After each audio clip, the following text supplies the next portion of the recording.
Hi everyone, this is Anirudh. నేను కొత్తగా YouTube channel ఒకటి స్టార్ట్ చేశాను. దాని పేరు అని 2.0 ఎవ్రీథింగ్ అని. ప్రజెంట్ అయితే నేను ఫస్ట్ స్టార్ట్ చేయాలనుకున్న టాపిక్ లా.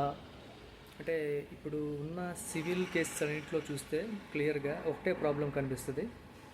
యాన్సెస్టర్ ప్రాపర్టీకి సంబంధించినవి కానీ, సెల్ఫ్ అక్వైర్డ్ ప్రాపర్టీస్కి సంబంధించినవి కానీ కేసులు నడుస్తున్నాయి. మెజారిటీ సివిల్ కేసులు వచ్చి ఈ ఆస్తి వివాదాలే ఉంటాయి.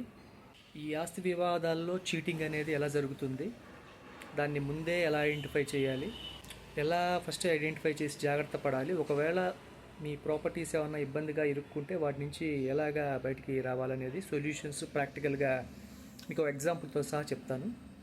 దానికంటే ముందు ప్రాపర్టీస్ అనేవి రెండు రకాలు: స్థిరాస్తులు, చరాస్తులు.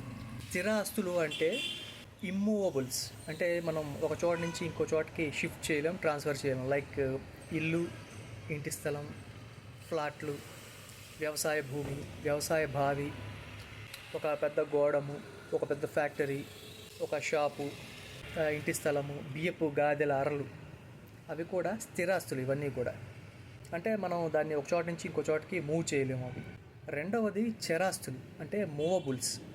లైక్ డబ్బులు, బంగారం, వెండి, స్టాక్లు, షేర్లు, మ్యూచువల్ ఫండ్స్ సంబంధించిన కొన్ని అగ్రిమెంట్స్, ఇంకా కార్లు, బైక్లు, ఇవన్నీ కూడా బంగారం. ఈ ఆస్తులు వచ్చేసి రెండు రకాలుగా సంపాదించుకోవచ్చు. ఒకటి స్వార్జితం, అంటే మనమే కష్టపడి జాబ్ చేస్తున్నాం, ఏదో ఒకటి సంపాదించుకొని దాని ద్వారా నువ్వు కొనుక్కున్న ఇల్లు కానీ, స్థలం కానీ, గాదెలు కానీ, వ్యవసాయ భూమి కానీ, ఏ ఐటమ్ అన్నా కానీ అది నీ స్వార్జితం కింద వస్తుంది. అది స్వార్జితం అయితే తను బతుకున్నంతకాలం దాన్ని ఏదైనా చేసుకోవచ్చు. తన పిల్లలకి ఇవ్వాలన్న రూల్ ఏం లేదు, బయట వాళ్ళకి ఎవరికైనా రాయొచ్చు. తన పిల్లల్లోనే ఈక్వల్ షేర్ ఇవ్వాలన్న రూల్స్ అండ్ రెగ్యులేషన్స్ ఏం లేవు. స్వార్జితం అనేది తన ఇష్టం. వన్స్ స్వార్జితం సంపాదించిన వ్యక్తి చనిపోతే మటుకు విల్ రాయకుండా తన పిల్లలందరికీ ఈక్వల్ రైట్స్ వస్తాయి చట్ట ప్రకారం. హిందూ ససెషన్ యాక్ట్ 1956 ప్రకారం స్వార్జితం సంపాదించిన వ్యక్తి తన డబ్బును కానీ, ఏదన్నా ఈ ఇమ్మూవబుల్ ప్రాపర్టీస్ కానీ ఎటువంటి విలువ రాయకుండా చనిపోయినప్పుడు మాత్రమే తన పిల్లలకి, భార్యకి ఈక్వల్ షేర్ వస్తుంది తప్పించి స్వార్జితంలో తన డబ్బుని ఆ వ్యక్తి ఏమన్నా చేసుకోవచ్చు. అనాథాశ్రమానికి కూడా రాయొచ్చు, లేదనుకుంటే ఒక కొడుకో ఒక కూతురుకో మాత్రమే రాయొచ్చు. ఉన్నంతకాలం తనే అనుభవించవచ్చు. రూల్స్ అండ్ రెగ్యులేషన్స్ ఏమీ లేవు. రెండవది పూర్వార్జితం. మెయిన్ సివిల్ కేసెస్ అన్నింటిలో కూడా ప్రాబ్లం వచ్చి నడుస్తోంది. లిటికేషన్స్ ఉండేది, మోసాలు జరిగేది ఈ పూర్వీకుల ఆస్తులకు సంబంధించింది. డిఫాల్ట్గానే, అంటే మీ తాత ముత్తాతల ఆస్తి అయ్యి ఉంటే మటుకు మీకు డిఫాల్ట్గా బై బర్త్ ఈక్వల్ రైట్ వస్తుంది, మీరు మేల్ అయినా ఫీమేల్ అయినా కానీ. సో ఇది కూడా హిందూ ససెషన్ యాక్ట్ 1956 ప్రకారం ఇది.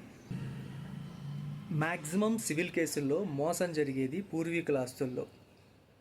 ఒక ప్రాపర్టీని ఎలా రాయించుకుంటే కోర్టు ప్రకారం, లా ప్రకారం పూర్వీకుల ఆస్తి అయినా కానీ మిగిలిన వాళ్ళని మోసం చేయడం ఎలా చేయొచ్చు అనేది ఈ సివిల్ కేసుల్లో పర్టికులర్గా పూర్వీకుల ఆస్తులకి, యాన్సెస్టర్ ప్రాపర్టీకి సంబంధించి జరుగుతాయి.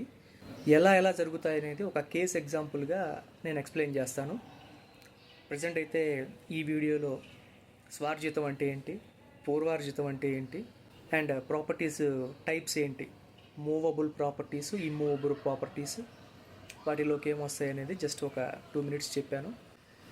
నెక్స్ట్ వీడియోలో అసలు పూర్వీకుల ఆస్తులకు సంబంధించి, యాన్సెస్టర్ ప్రాపర్టీస్ సంబంధించి ప్రాక్టికల్గా ఎలా మోసం జరుగుతుందనేది ఒక సివిల్ కేసుని, పార్టీషన్ సూట్కి సంబంధించిన సివిల్ కేసుని ఎగ్జాంపుల్గా తీసుకొని చెప్తాను.